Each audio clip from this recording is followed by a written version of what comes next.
again. The next speaker we have here on campus is known as the Bowflex. Might be one of the only philosophically sound students at this campus, but he's strong with it. He's all the way from Southern California University of Health Sciences, Chris Boman.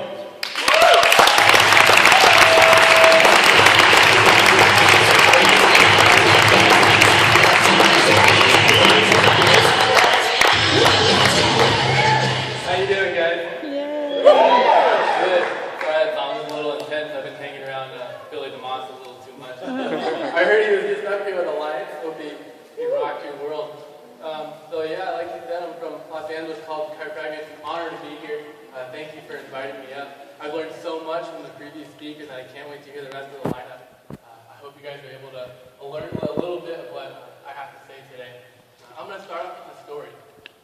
So there's this journalist. And this journalist wants to know what a chiropractor does.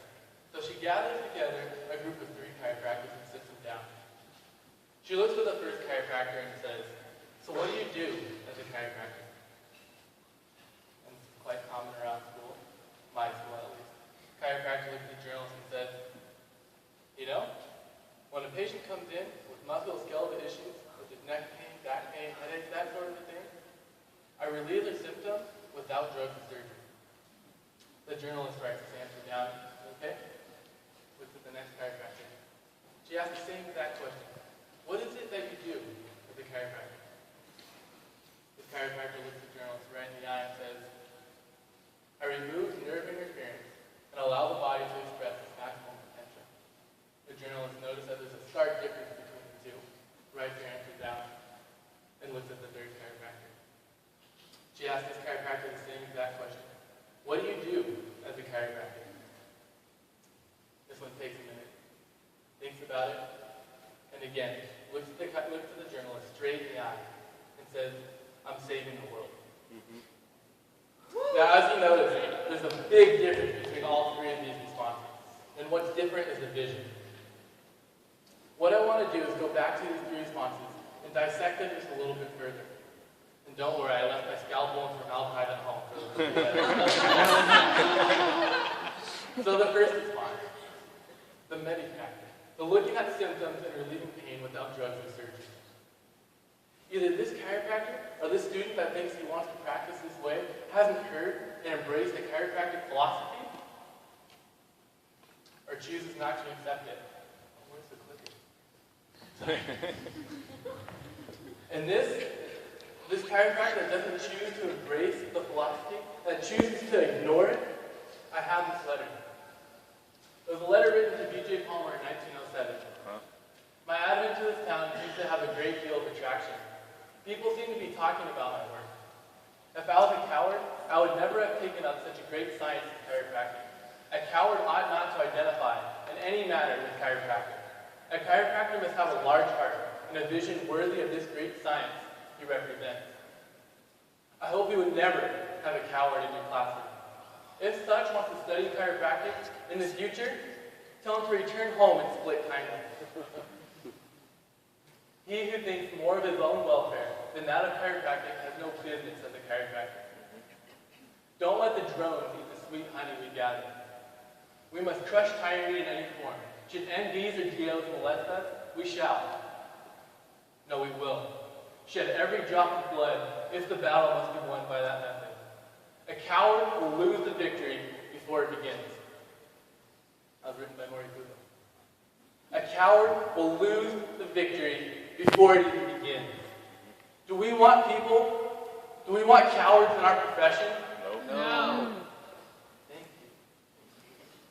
So what are we doing at my school? Come on. I wish I could give this message to them. I don't know how kindly they would take it. But I assume I'll get there someday. That's why I have you guys, right? My family, my heart behind me. Yes.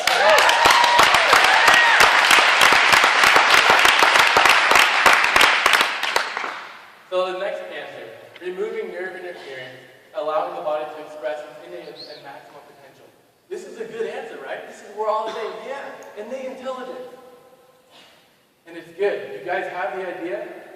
You just don't have the big idea yet. And to you, I want to say, if your goals don't scare you, they're not big enough. If your vision does not scare you, it's not big enough.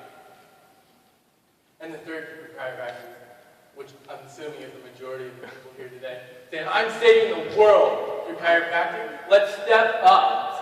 Let's get this group of second chiropractors that have the idea and give them the big idea. But how do we do that? I'm only in my first year, and I've talked to a couple of first term, first quarter students here. How can we do that? We're not in practice giving these amazing adjustments. We're not changing people's lives on a grand scale. At least in the way you think that. At least in the way that a chiropractor would. So what I want to do with you is go over a quick review of things that I think we can do now to change the future. First off, get adjusted. I don't know how many people in my class I ask, they're like feeling sick, or they're saying, oh, my neck aches. Like, oh, when's the last time you got adjusted? Beginning of the term. Are you kidding me? How are we supposed to free the world? How are we supposed to save the world if we ourselves are subluxated? If our nervous system is interfered, how are we supposed to free the world? Bring it. Second thing I want to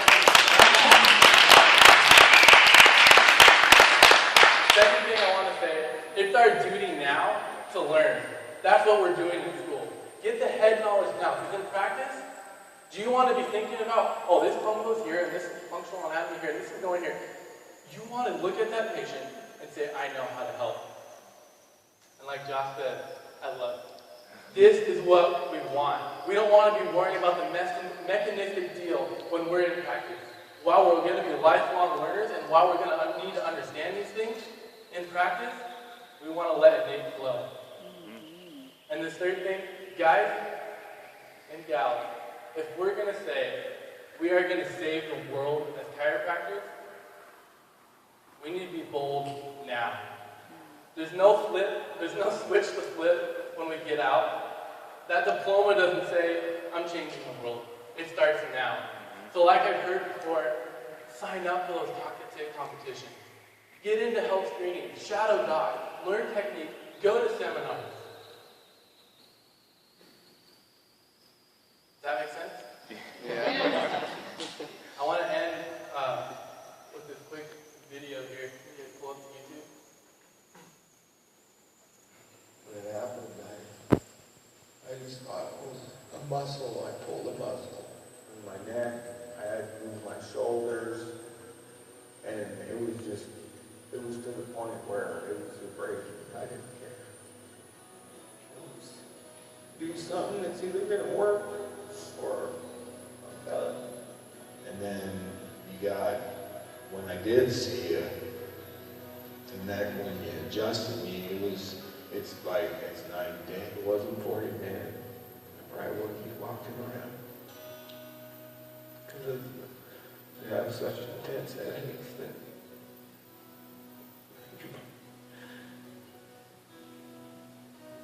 might as well be at the ground. You don't know how much your treatment has meant to me or your friendship that you've given me. What you've done for me, what I've learned about the body, it's a sense of almost everybody should at least get checked, just to see where they are, in any stage. That adjustment changed that man's life.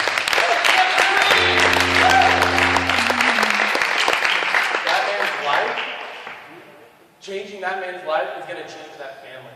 Changing that family is going to change that community. Changing that community is going to change that city. Changing that city is going to change that state. Changing that state is going to change that nation. And changing that nation is going to change the world. And if I'm not mistaken, that's the biggest idea I've heard. Thank you.